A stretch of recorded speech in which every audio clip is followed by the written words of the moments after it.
मित्रांनो, तुमचं पुन्हा एकदा सुमिरित मराठी ह्या यूट्यूब चॅनेलवर स्वागत आहे. आजची कथा सुरू करण्यापूर्वी जर कोणी ह्या चॅनेलवर पहिल्यांदाच आले असाल आणि अजूनही सबस्क्राईब केले नसेल तर नक्की सबस्क्राईब करा. धन्यवाद. आये, ए आये, आयेचं एक नाही का दोन नाही. आये, शेवटी सदानाना खच्चून आईच्या कानाशी ओरडला. तशी तोंडावरची वाकळ दूर करत राधाबाई दातोड खात म्हणाली, का बोंबलतोयास रे नाकारणी. आवाज खाली घेत सदानाना म्हणाला, भाकर खाऊन घे न ग मला. वाकळ परत तोंडावर ओढून राधाबाई म्हणाली. सदानाना आणखी नरमाईच्या सुरात म्हणाला, आये लय रागाला आल्यास तर एक तिथं दोन, दोन तिथं चार भाकरी खा. पर खा आणि मग गपगार सकाळ पत्तूर झोपून राहा. तर जोरानं तोंडावरची वाकळ दूर करत राधाबाई गुरगुरली, गपगार झोप लागल्या का मला गेल्या 1.5 वर्षात. माझं पोर तुम्ही घराबाहेर काढल्यापासनं. स्वयंपाक घराकडून एक लांबलचक हुंकार आला. यांचं पोर म्हण. खालवर बघाया एक पोरग माझं ती बी लाडानं पार बिघडून टाकलं. आन बघ बघ कसं तोंड सोडले तुझ्या बायकून. राधाबाई काही बोलायच्या आतच सदानाना ओरडला, वायच गप बसतासा का. आणि घरातून येणारा आवाज एकदमच बंद झाला. आई अगं आता उठ की ग. राधा का परत वाकळ डोक्यावरून ओढून घ्यायला लागली तसा सदानाना चिडला. आई असं म्हणत त्याने परत आईला गदागदा हलवलं. राधा का एकदम त्याच्यावर फिसकारून म्हणाली, तुला ठावन हाय तुझी बायको मला काय काय बोलल्यात. आणि एकदम अंगावरची वाकळ बाजूला भिरकावून राधाबाई उठून बसली आणि दुपारी घडलेला प्रसंग तिने अगदी रंगून रंगून मुलाच्या नजरेसमोर उभा केला. मधल्या आळीतली धुरपा नेहमीसारखी उसण्या पासण्याला हातात भांड घेऊन टेकावर असलेल्या सदानाना पाटलाच्या घराच्या 7-8 पायऱ्या चढून अंगणात आली. छपराच्या सावलीत बसलेल्या राधाबाईला पाहून पदराड भांड लपवत हळूच घरात शिरणार. तोच काय ग धुरपा, राधाबाईनं विचारलं. कसनुसं तोंड करत थांबलेल्या धुरपाला जरा बाजूला सरकून ती म्हणाली, बस इथं. धुरपाला बसावंच लागलं आणि मग गेले 1.5 वर्ष चालू असलेलं आपलं नेहमीचं गुराळ राधाबाईनं सुरू केलं. धुरपा, अगं सदाबे माझा एकलाच लोक, पण मी नाही त्याला घर सोडून पळायला लावलं. वय की त्यासने आजी नव्हती ना. नाही ते लाड करून बिघडवणारी. बाहेर कान देऊन असलेल्या सुनेने लगेच कोंडलेल्या रागाला वाट करून दिली आणि म्हातारी राधाबाई एकदम तावदारून ओरडली, म्या बिघडवलं पोराला व्हय. नाहीतर काय. चढणाऱ्या आवाजाला काबू ठेवत सून म्हणाली, 6 वर्षांच्या पोराला काय कडीवरनं साळत न्यायचा आणायचा असतं या व्हय. पर यांचं सगळं दुनिया यगळच. पोरं तशी हसायचीच पर मास्तर बी हसायचं. त्या पायी शाळा बी शिकलं नाही पोरग. आणि काय गरज होती शाळा शिकायची. आता सांग, तूच सांग दुर्पा. बोलता बोलता राधाकाने उजव्या हाताच्या गोठ्याकडे हात केला.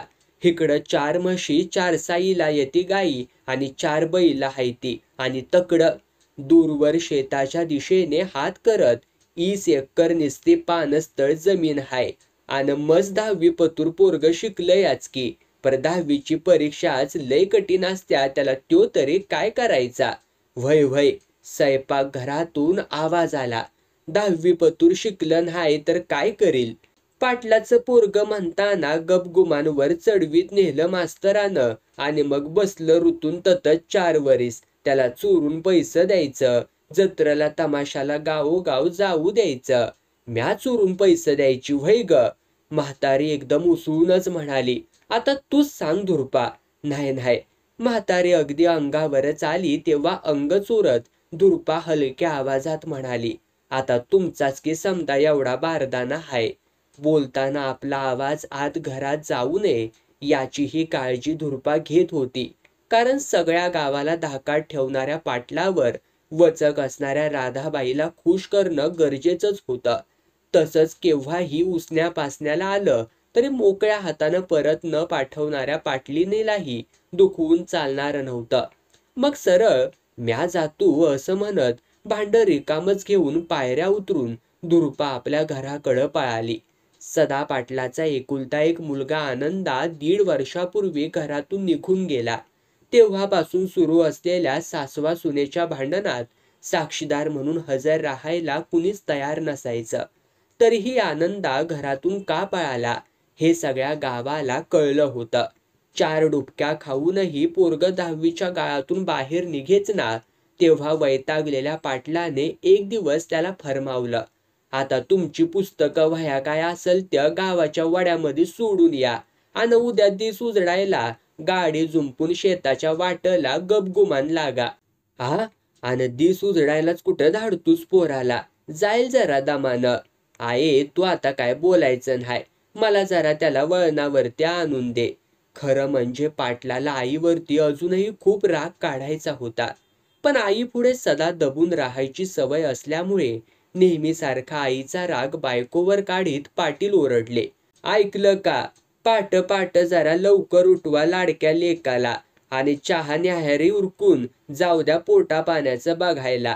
दुसऱ्या दिवशी जरा निवांतच पाटील शेतात पोहोचले.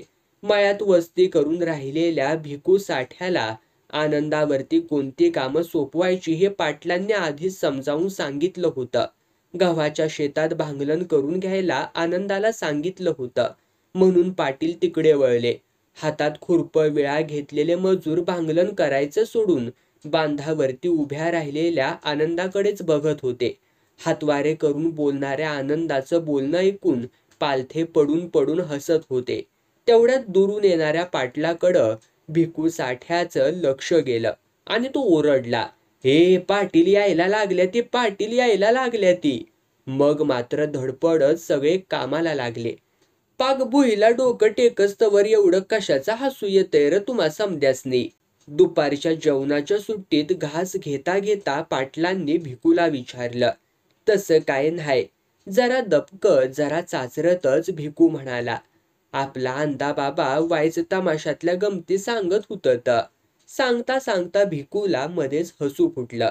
असं, मग आम्हाला बी ऐकव की र एखादी गंमत. त्याबरोबर गडबडलेला भिकू घाईघाईने म्हणाला, मालक तुम्हासनी सांगायचं होतं ते राहिलंच बघा. अंदा बाबांना आता मजुरांवरती देखरेखीला पाठवूच नगासा. त्या मजुरांना तंबाखू मागत्याती, इडी काडी मागत्याती. त्या परास आंब्याखालच्या हिरीच्या पट्ट्यात उद्याच्याला मिरचीची रोपं लावायची हायती. तिथं फकस्त बाया आणि पुरीच असत्याती. मग इडी तंबाखू मागाया न ग आणि तमाशाच्या गमती बी सांगाया नको. मग तू बी ततच थांब उद्याच्याला. कडक आवाजात भिकूला सूचना मिळाली. मालक. दुसऱ्या दिवशी काम संपल्यावर भिकू मालकाच्या कानाला लागला. अंदा बाबांना आता दुसऱ्याच कामावरती लावावं, मी तोच विचार करतोया. पाटील गंभीर आवाजात म्हणाले, उद्या शेंगांची पोती इस्लामपूरला संघाच्या अडतीत नेऊन टाकायची. आपली बैलगाडी घेऊन आनंदात जाईल. उन्हात रोपं लावताना घामाघूम झालेल्या बाया पोरी पाहून आनंदाचं काळीच कळवळलं आणि मग त्यांना अर्धा तास आधीच जेवणाची सुट्टी मिळाली. आपला धाकला मालक लोण्याच्या काळजाचा आहे हे लक्षात आल्यावर मग बायांनी करता येईल तेवढा चुकारपणा केला आणि तो करतानाही अगदी थकल्या भागल्या चेहऱ्याने, लय दमणूक झाली बया, लय कटाळा आलाया, ही भुणभुण चालूच होती. मग आनंदा तरी काय हो करणार. त्यांना जरा लवकरच सोडून देणं त्याला भागच पडलं. भिकूने सांगायच्या आधीच लेखाचा कनवाळूपणा पाटलांच्या कानावरती गेला होता. म्हणून पाटलांनी विचार करून दुसऱ्या दिवशी 30 शेंगांची पोती भरून बैलगाडीतून आनंदाला इस्लामपूरला सोसायटीच्या 38ला पाठवून दिलं. दिवस मावळायला आला तरी उजाडताच बैलगाडी पळवत नेलेला आनंदा परतला नाही. आई, आजी, पाटील अंगणात वाट बघत बसून राहिले होते. सूर्य मावून तास झाला असेल. खुळखुळ खुळखुळ आवाज आला आणि इतका वेळ टांगणीला लागलेले 3 जीव अलगद खाली उतरून भांड्यात पडले. पावती आणलीस? आणली की. इकरी वाह्याला 8-10 दिस लागत्याली. पैरणीच्या खिशातून पावती काढून देत दमलेल्या आवाजात आनंदा म्हणाला, काय र, 30 पोती निलतीस आणि 25चीच पावती र कशी?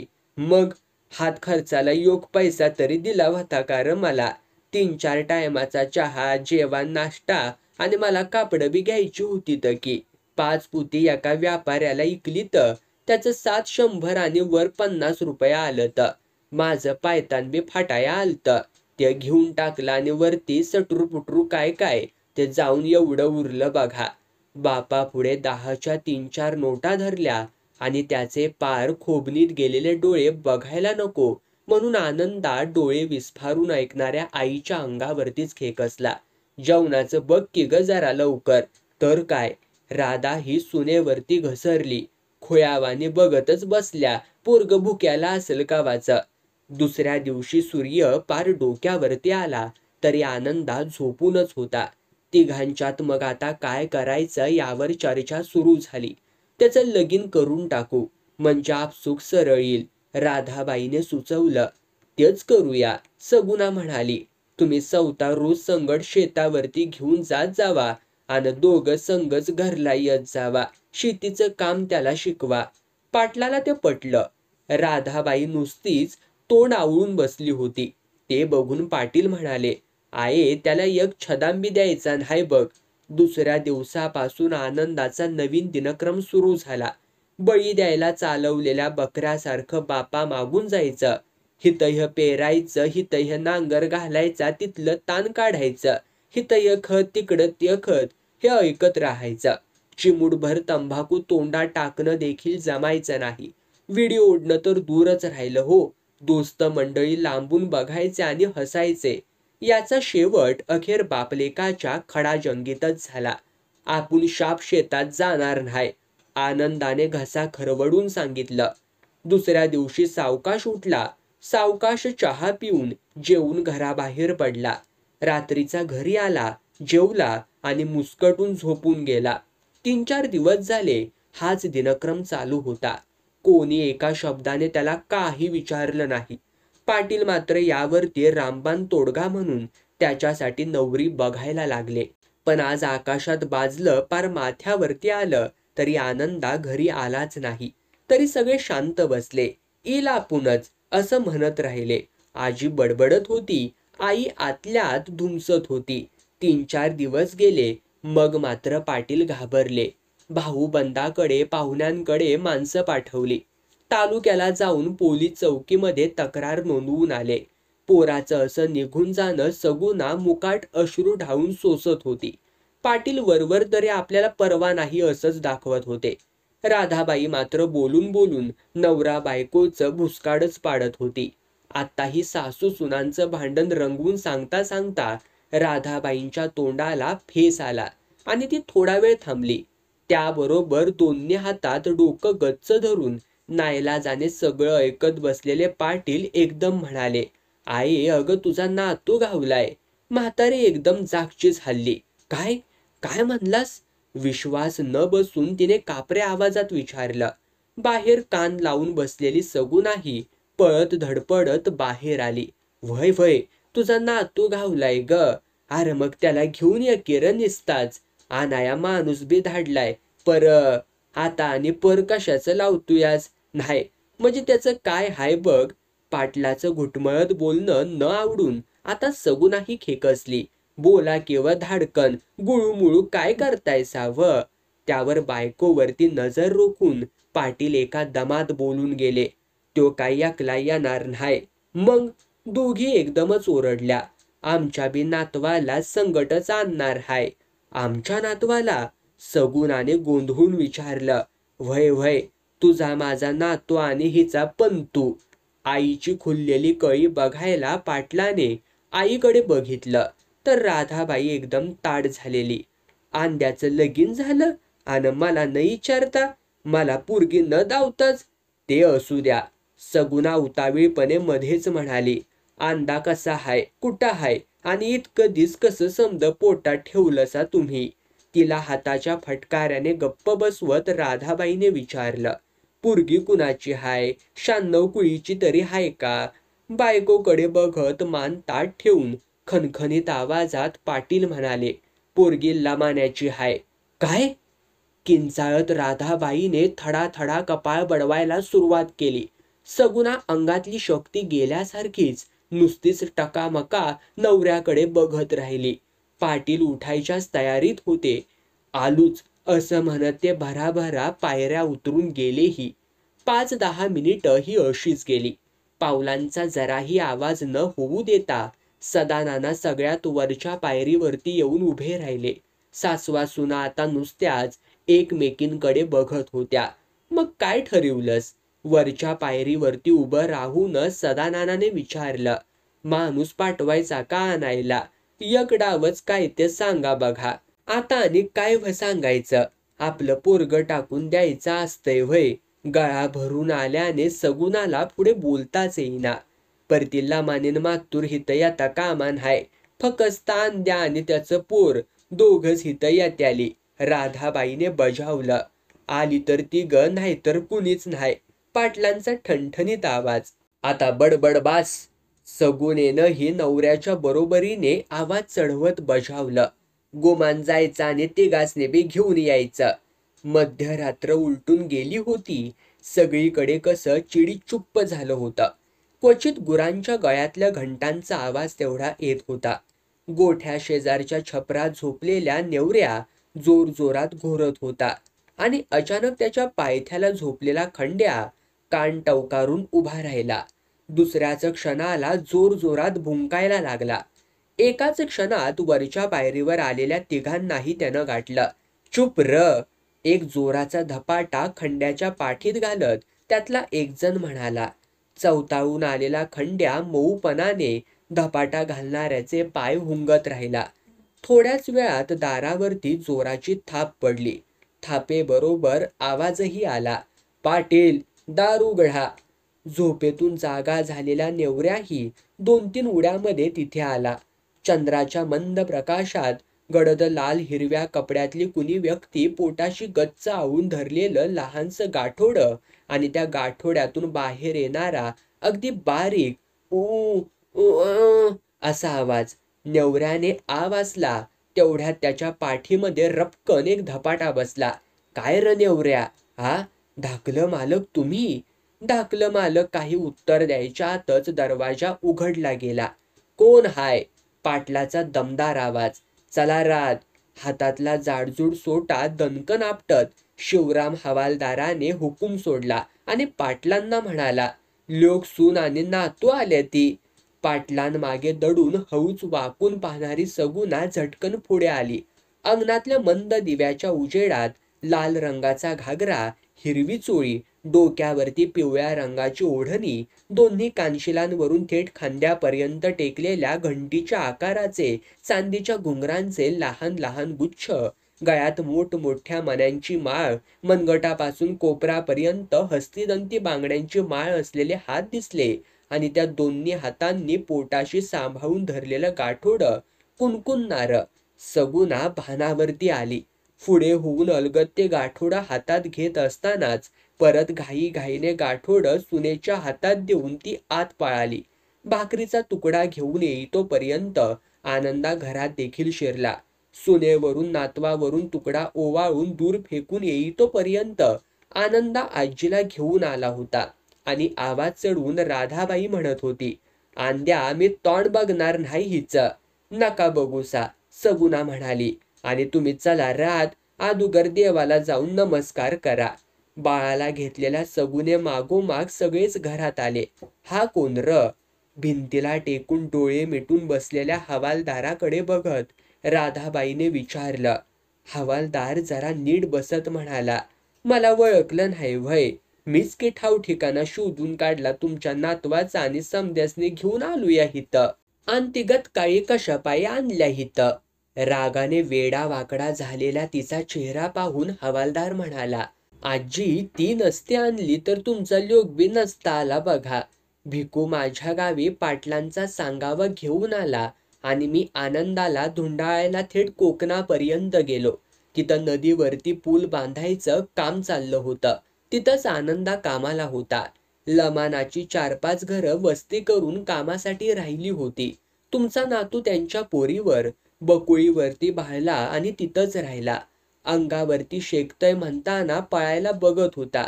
लमानाच्या पोरांनी चांगला कुचलला असता, खलास बी केला असता. पर नेमका त्याच वक्ताला मी तिथं पोहोचलो. त्यांची समजूत घातली आणि दोघांचं लगीन लावून दिलं. भिकूला टपाल टाकून सगळं कळवलं. पर पाटलाला लमानी नको होती. मग मी पण तिथंच काम मिळवून राहिलो. आंध्या तिथल्या दगड माती व्हायच्या कामाला लय कटाळला होता बघा. त्यातच हे पोरग झालं. एकदा रातचं परत पळून जायला लागला. मग मातूर हडसून खडसून पत्र लिहिलं. पोरग जित्त हवं असल तर सून नातू सगळ्यांना बोलवून घे म्हणून सांगितलं. तवा कुठं पाटील बी समद्यांना घेऊन या म्हणालत. समोरून ताटात चहाचे कप येताना दिसले आणि हवालदार गप्प बसले. सूर्याची कवळी किरण उबदार होऊन हळूहळू तापायला लागली होती. जाग झालेलं गाव आपल्या उद्योगाला लागलं होतं. धुरळा उडवत बैलगाड्या शेताच्या दिशेने धावत होत्या. राखोळीच्या म्हशींना हैक हैक असं करत गुऱ्हाकी रानाच्या वाटेला लागले होते. रिकामे हंडे डोक्यावरती घेऊन काही बायका तळ्याकडे तर काही भरलेले हंडे सावरत घराच्या दिशेने लगबगीने जात होत्या. इतका वेळ अंगणात झाडाखाली उन्हाला बसलेली म्हातारी माणसं ऊन तापायला लागलं म्हणताना उठायच्या तयारीत होती. ढणाढणा जळणाऱ्या चुलीतनं टोकापर्यंत जळत आलेलं लाकूड चिमट्याने मागे ओढून त्याच्यावरती पाण्याचा शिपकारा मारता मारता सगुणाने आनंदाला हाक मारली. चला र, ती गबी न्याहरीला बसा आणि जावा आपापल्या कामाला. आणि तुझ्या बायकोला सांग म्हणावं पोराला पाण्यात टाकून हिथं मदतीला ये म्हणून. सगुणाचं बोलणं कानावर पडलेली बकुळा पोराला पाण्यात टाकून जरा घाईघाईनेच समोरून यायला लागली. दोन्ही पायात लुडबुडणाऱ्या लुगड्याच्या घोळात दोनदा तिचा पाय अडकला. गडबडीने डाव्या हाताने घोळ सावरताना डोक्यावरचा पदर पडला. मग एका हाताने लुगड्याचा घोळ आणि दुसऱ्या हाताने डोक्यावरचा पदर सावरायला धडपडत असतानाच तिथे आलेला आनंदा आवासून बघत असतानाच एकदम त्याला हसूच फुटलं. त्यावर एक जळजळीत नजर त्याच्यावरती टाकून बकुळाने आपला सगळा राग त्याच्यावरतीच काढला. फुटणारं हसू लपवत सगुणा म्हणाली, राहू दे, जा पोराकडं बघ. लेक सून नातू घरात आले तेव्हा रात्री तास दीड तास खूप गडबड उडाली होती. ती शांत झाल्यावर पाटलांनी सगळ्यांना निवांत झोपायला सांगितलं होतं. पण सगुणाच्या नशिबात काही निवांतपणाच नव्हता. रात्रीच पेटीतला धारवाडी खण काढून तिने विळीवरती खसा कापून त्याचे 12 तुकडे केले आणि सुई दोरा घेऊन पांढऱ्या कापडाची ठुशी लावून त्याची चोळी शिवली. झोपायला जाण्यापूर्वी बकुळाला सांगून ठेवल्याप्रमाणे भल्या पहाटे पाण्याचा हंडा चुलीवरती चढवला. बकुळाला तिच्या जटा विंचरायला लावून घट्ट आंबाडा घालून दिला. मध्येच कुरकुरायला लागलेल्या नातवाला त्याच्या पंजीच्या पुढ्यात ठेवून अंधाराचीच बकुळाला आंघोळ करायला लावली आणि नव्या कोऱ्या वितभर काठाच्या आणि हातभर लाल भडक पदराच्या इरकली लुगड्याच्या निऱ्या करून त्याला कुंकू लावून बकुळाला ते कसं नेसायचं दाखवत नेसवून दिलं. कपाळावरती पाऊलीच्या आकाराचं लाल भडक कुंकू लावलं. मग बदललेला घागरा चोळी धुवून मागच्या अंगणामध्ये वाळत घालून घेतली. जरा फटफटल्यावरती नेवऱ्याच्या हातात बकुळाच्या मापाची हस्तिदंती बांगडी देऊन त्याला भामा कासरिनीकडून काचेच्या लाल बांगड्या आणायला पाठवलं. वर बजावलं. भामा लय चौकशा करील, तिला मला काय ठावं नाही असंच सांग. माथ्यावरचा सूर्य जरा बाजूला कलला तेव्हा कुठे सगुणाला जरा निवांतपणा मिळाला. मधल्या सोप्यात वाकळ टाकून ती पडली तेव्हा डोकं मात्र चांगलंच तापलं होतं. राधाबाईला पंतू हवा होता, पण नाथसुनेचं तोंड बघायलाही ती तयार नव्हती. मांडीवरचं पोर रडायला लागलं तेव्हा बकुळा मुलाला उचलायला पुढे आली तेव्हा तिने पटकन तोंड फिरवलं. धावून धावून सुनेचं कौतुक करणाऱ्या सुनेवरही ती चांगलीच भडकून उठली होती. वस्कन अंगावर आल्यासारखी सुनेला म्हणाली, लय कौतिक चालवलं या, पर नाकं डोळं तरी जागच्या जागी हायती का अप्रूबाईच्या सुनेचं. शांत आवाजात सगुणा म्हणाली, वायच बघा तरी तिच्याकडं, म्हणजे तर मी बघतीया. असं म्हणत राधाबाई सरळ उठून चालती झाली. आणि एवढं कौतुक करून नवी सून तरी कुठे सासूवरती खुश होती. कारण दिवस उजडायला सासूने सुनेला घरची रीतभात शिकवायला सुरुवात केली होती. सूर्याचा लाल गोळा टेकडी पलीकडून वर सरकत होता आणि दोन्ही हातात लुगड्याचा सोगा गुडघ्यापर्यंत वर उचलून बकुळा मागच्या अंगणामध्ये पार टोकाला उभी राहून दूरवर पसरलेल्या हिरव्या गार शेताकडे, जाग होऊन कामाला लागलेल्या गावाकडे कुतूहलाने बघत होती.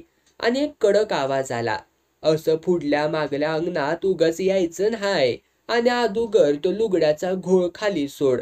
दचकलेल्या बकुळीच्या हातून लुगड्याचा घोळ सुटला होता. चल आत आणि भाकरी टाकायला येत्यात का ग नाही तुला? सासूच्या वागण्याचा चांगलाच राग आलेली बकुळा जरा घुशातच म्हणाली, येत्या ती पर एवढं थोरलं लुगडं नेसून नाही जमणार चुली पुढं बसायला. माझी घागरा चोळी द्या आणून. सगुनाला सुनेचं बोलणं चांगलंच खटकलं, पण ती राग आवरून गप्प बसली. तिघींचे जेवण झालं ते एकमेकींकडे न बघताच. ऐसपैस मांडी घालून जेवायला बसलेल्या बकुळेला सगुनेने सावरून बसायला सांगितलं आणि बकुळा आणखीनच नाराज झाली. कामाच्या ठिकाणी 4 झोपड्या उभारून आज इथं तर उद्या तिथं असं भटकंतीचं जिनं वाट्याला आलेल्या बकुळेला पुलाच्या बांधकामावरती भेटलेल्या आनंदाने स्थिरस्थावर जीवनाचं एक मोह पडेल असं चित्र डोळ्यांसमोर उभं करून दाखवलं होतं. 12 महिने हिरवी गार असलेली आपली शेती, ऐसपैस घर, गोठ्यातली दुभती जनावरं, निस्त्या भटांनी खाव्यात अशा मौसूद पुरणाच्या पोळ्या, गरम दुधातल्या तुपाची धार सोडलेल्या लुसलुशीत शेवया, जिभेच्या चवीसाठी सांडगे, पापड, कुरडया, पापड्या आणि काय काय. याला भाळलेल्या बकुळाला आज्ये सासूची हडहड आणि सासूचं सारखं हे कर आणि ते करू नको हे काही आवडलं नव्हतं. सगळा राग नवऱ्यावरती काढायचा होता, पण तो सकाळी शेताच्या निमित्ताने पसार झाला होता. दुपारची सगुना जरा आडवी झाली आणि दाराची कडी खडाखडा वाजायला लागली. जोडीला सगुना, हे सगुना असा हाकांचा सपाटा. आवाज ओळखून सगुना एकदम उठून बसली. आता या कशाला आल्या ती आणि या वक्ताला आणि हितं, असं म्हणत सगुनाने दार उघडलं आणि हातातली काठी टेकत टेकत डोकं पूर्णपणे पिकलेली सुरकुतल्या चेहऱ्याची कमरेत वाकलेली तानूबाई आत आली. ती कपाळावरल्या आठ्यांमध्ये भर घालतच. पाठोपाठ अनेक तिघी चौघी आतमध्ये शिरल्या. आंद्या आलाच म्हण. डोळं बारीक करून सगुनाकडे बघत तिनं विचारलं, व्हय की? तोंडातल्या तोंडात सगुना पुटपुटली, मग मला भेटायला नाही आला? मोठापणा आलाया व्हय त्याला? तसं नाही, सगुना गुळमुळीतपणे म्हणते. तोवर तिथे आलेल्या राधाबाईने तिची सुटका केली. बाई तुम्ही आल्या व्हय आणि एवढ्या उन्हाचं? मध्येच सगुनावरती खेकसली, घोंगडं टाक बसायला. तानूबाई सदानाना पाटलांच्या भावकीतली सगळ्यात वयस्कर म्हातारी, राधाबाईची चुलत जाऊ. पाटीलकीचा मान सदानानाच्या घराकडे होता. त्याचा राग काढायला सतत संधीच्या शोधात असलेली तानूबाई सदानानाच्या घरातल्या प्रत्येक माणसाशी फटकारूनच बोलायची. घोंगड्यावरती बसता बसता तानूबाई बरोबर आलेली बाई म्हणाली, सकाळी मागल्या अंगणात आरसं लावल्याला लाल जागा वाळत घातला होता. पोराचं लगीन केलंया म्हण. न राहून आणखी एकीनं विचारलं, बायको आणल्या संगट? राधाबाई काहीच बोलली नाही. सगुना आत निघून गेली. कुठल्या गावची हाय? तानूबाईने जरा दमातच विचारलं. कुणाची हाय? हाय जाधवाची, कोल्हापूरकडली. राधाबाई उत्तर देते तेवढ्यात आतून लहान मुलाच्या रडण्याचा आवाज आला. हा, अन पोरग कुणाचं रडतंय आतमधी? आलेल्या बायका एकमेकींकडे बघत म्हणाल्या, अंदाजच. राधाबाईने अगदी सहज सांगावं तसं सांगितलं. अन काय कडी कुलपात कोंडून ठेवल्या व्हय अंदाच्या बायको पोराला? वायस तोंड तरी बघू दे की गा आम्हाला त्यांचं. तानूबाईचा चढता आवाज थेट स्वयंपाक घरापर्यंत गेला आणि सगुना बाहेर येऊन म्हणाली, 2 दिवसांनी पूजा घालायची हाय, तवा अवतानी इलच बघा समध्यासनी. बोलता बोलता ताटातून आणलेल्या चहाच्या कब्बशा तिने बायकांपुढे ठेवल्या आणि जरा हलक्या आवाजात म्हणाली, वायजीवाला बरं नाही म्हणताना माया लेकरं दोघं बी झोपल्या ती. त्याबरोबर काठी सावरत तानूबाई रागाने उठली. चला ग, उठा ग समद्या. असं का बाई? राधाबाई काकुळतीच्या स्वरात म्हणाली, चहा घेऊन जावा केव्हा तेवढा. पण काहीही न बोलता चहाच्या कपबशांना हातही न लावता सगळ्या तरातरा निघून गेल्या. तिन्ही सांज झाली. परतलेली गुरं नेवऱ्या गोठ्यात बांधत होता. तेवढ्यात पाटीलही आले. सगुणाने चहाचं आधण ठेवलं.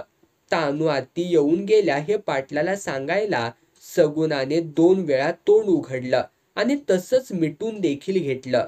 पाटीलही गप्पच होते. चहा झाला. कपातला वाफाळला चहा बशीत ओतता ओतता हवालदार म्हणाले, आज रात्री मी मळ्यातच जातो बघा मुक्कामाला. उद्या उजडायला गावची वाट धरतो बघा. अन काय घाय नाही. चहाची भांडी आवरताना थांबून सगुणा म्हणाली, दोघा नवरा बायकोच्या हातून पूजा घालायची हाय. पोळ्या खावा आणि मग जावा. हे आणि काय मधीच काढलंयसा. पाटलांनी कपाळाला आठ्या घालत विचारलं. आता समद्या गावाला कळायला पाहिजेच की व. दुपारच्याला तानू आत्या आल्या होत्या. अंदाची बायको बघायला त्यासनी बी पूजेचं सांगितलं या. बामणाला चांगला दिस बघायला सांगून लगेच घालून टाकू. आणि तशी सगुणा पुढे होऊन नेवऱ्याला हाक मारून म्हणाली, जरा आत ये र. आत आलेल्या नेवऱ्याला हलक्या आवाजात ती म्हणाली, सदा बामणाला म्हणावं पूजा घालायची हाय. पंचांग घेऊन लगुलग इकडं या. रात्री जेवतानाही पाटील गप्पच होते. आनंदाने मात्र विचारलं, तानू आत्या आलतीया व्हय? मग काय म्हणली बघून? आणि तुझ्या आईनं कुठं बघू दिलं या? शाप बाहेरच येऊ दिलं नाही बकुळीला. वर पूजेचा अवतानाने देऊन ठेवलं या. भिंतीला टेकून बसलेली राधाबाई म्हणाली, चांगलं केलं. पाटील एकदम रागाने म्हणाले, म्हणजे तिला आणि खवून सोडलं म्हणा की. अदुगरच गावात बोभाटा झालाय. माझ्या तोंडावरती कोण काय बोललेलं नाही, पण कुजबुज मागत चालल्याच की.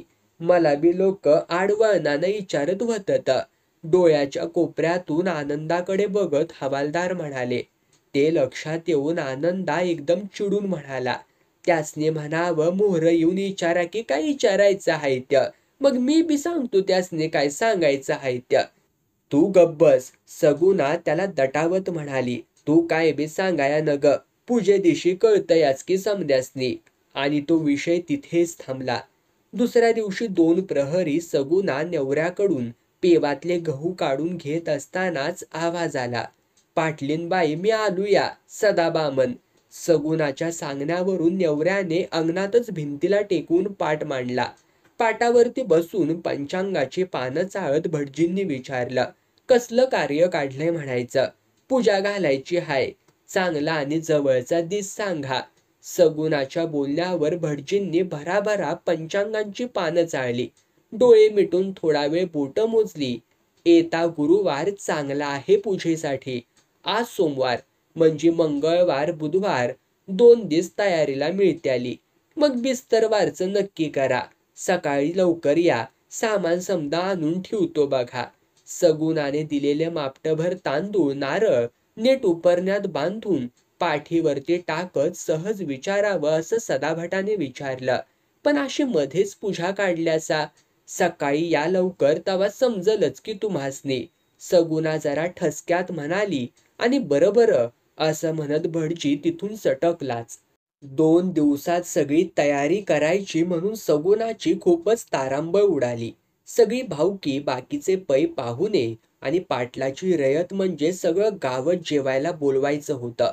त्यातून आनंदाच्या बारशानंतर हाच योग. म्हातारी सासू ओठाला मुरड घालून बसलेली आणि सून बावरलेली आणि गोंधळलेली. पण रोजची वेळ टळून गेली तरी पाटील आले नाहीत असं म्हणताना सगुणाचं काळीच धडधडायला लागलं.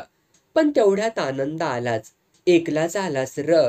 सगुनेने काळजीच्या सुरात विचारलं. दोघांना जरा उशीर लागल. आनंदा जरा त्रासिक आवाजात म्हणाला, पण का म्हणून र? आईचा रडका आवाज ऐकून आनंदा आणखीनच चिडून म्हणाला, काय नाही, चावडीवरती बोलत बसल्या ती 2 जण. आणि कोण आहे चावडीवरती? राधाबाईनंही आता धास्तावल्या आवाजात विचारलं. आपलं गाववालच आहे ती की. आनंदा म्हणाला आणि स्वयंपाकघराच्या दारातून भेदरल्या सशासारख्या डोळ्यांनी बघणाऱ्या बकुळेवरती ओरडला, चहा ठेव. रात्री पाटलांना घरी यायला बराच उशीर झाला. एकटा कामून व उशीर लावलासा. दारातच सगुणाने विचारलं. उंच आवाजात हवालदार म्हणाले, अक्का पाटील लढाई मारून आल्या ती, त्यासने आरती वावाळा. लढाई? सासू सुनांनी एकदमच विचारलं. पण पाटलांच्या चेहऱ्यावर काही लढाई जिंकल्याचा आनंद दिसत नव्हता. आता जेवाया वाढा अदुगर, दमल्यासारखे पाटील म्हणाले आणि जेवता जेवता लढाईचा प्रसंग हवालदारांनी रंगवून सांगितला. नेवऱ्याला दुपारभर गावात बातम्या काढायचं काम दिलं होतं. कोणाला काय समजलंय, कोण काय म्हणतंय, कोण टिंगल करतंय, कोण नुकतंच हसतंय, कोण हळहळतंय, कोणाला बरी जिरली म्हणून गुदगुल्या होत आहेत, या सगळ्या बित्तम बातम्या नेवऱ्याने शेतात जाऊन जाऊन पाटलांना दिल्या. मग पाटील आणि हवालदार जरा लवकरच शेतातून परतले. चावडीवरती या सगळ्या लोकांना बोलावून घेतलं आणि पुढाऱ्याच्या थाटात एक जोरदार भाषणच त्यांच्या पुढं ठोकलं. स्वतंत्र भारत, भारताचा विकास, जाती जमाती, हा विकासातला मोठा अडसर आपण सगळे एक हे समजून घ्यायला मन मोठं करायला हवं. जाती मोडून केलेल्या लग्नाचा मंत्र्यांच्या हातून मोठा सत्कार होतो. अशी लग्न म्हणजे एक प्रकारची देशसेवाच आहे. भाषण करता करता अखेर पाटलाचा गळा जरा भरून आला आणि लोकांनी टाळ्यांचा कडकडाट केला. कुणी पाटलांचं कौतुक केलं, कुणी शाबासकी दिली. सगुणाचं पोट समाधानानं भरलं. सून घरात आल्यापासून आज पहिल्यांदा ती निवांतपणे जेवली आणि डोसक्यावरचं एक फार मोठं ओझं उतरल्यासारखी सगळीच माणसं शांतपणे झोपली. शांत झोपेतही सगुणाला डोळ्यांसमोर ते दृश्य दिसत होतं. रात्रीच्या अस्पष्ट उजेडात दारात उभा राहिलेला मुलगा आणि चित्रविचित्र पोशाख घातली ती सून. आनंदाला त्याच वेळी तिने नुसत्या विस्फारल्या डोळ्यांनी विचारलेला, "अर काय ह्य?" हा प्रश्न. आणि त्यावर जरा लाजतच शर्मिंद्या नजरेने, "आय कसं बी करून सावरून घे ग," असं काकुळत्या डोळ्यांनी सांगणारा आनंदा. आणि अगदी त्या क्षणापासून सगळं सावरून घेण्यासाठी सगुणाचा आटापिटा चालला होता. सासूला पंतू हवा होता, पण नाचून नको होती. आणि एकदा नको म्हणजे कायमच नकोच, हा सासूचा हट्टवादी स्वभाव. नवऱ्याला भावकीची आणि गावकऱ्यांची त्यांच्या प्रतिक्रियेची वाटणारी भीती आणि सगळी भिस्त आईवरती टाकून मोकळा होणारा एकुलता एक लेक. रानावनात चुकलेल्या वासरासारखी नुसती कावरी बावरी झालेली सून, या सगळ्यांना बरोबर घेऊन संसाराचा गाडा हाकताना सगुणाची दमछाक होत होती. आदल्या रात्री तिने सुटकेचा श्वास सोडला आणि आज सकाळपासून सगळी कामं करताना कसं मोकळं मोकळं वाटत होतं. उत्साहाने सगळी कामं करताना तिच्या लक्षात आलं होतं, महत्वाच्या कितीतरी गोष्टींचा आपल्याला अजिबात पत्ताच नाही. बकुळेला हाक मारून तिनं विचारलं, "काय ग, पोराचं काय नाव ठेवलंस का नाही? बारसं करायचं असतं या." "केलं आमच्या रीतीप्रमाणे," बकुळा संकोचत म्हणाली. "आजीने भैरव नाव ठेवलं आणि आम्ही विश्वास." दुपारी एरंडेलाच्या तेलावर काजळी धरताना सगुणाला उसण्यापासण्याला येणाऱ्या आपल्या बायकांची आठवण झाली. 2-3 दिवसात एक जणही फिरकली नव्हती. "येत्याला आता बिस्तरवारीच परसाद आला," असं स्वतःशीच म्हणत असताना हाक आली. "काकी हायसा का व्ह काकी?" "कोण हाय? आत या की बघू." "मी वसंता."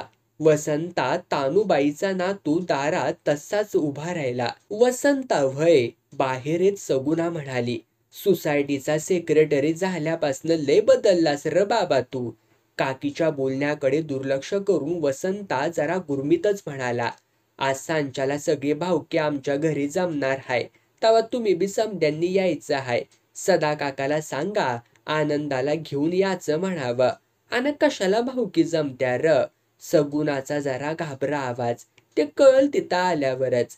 अन पाठ फिरवून वसंता बरोबरच्या 2 माणसांबरोबर निघूनही गेला.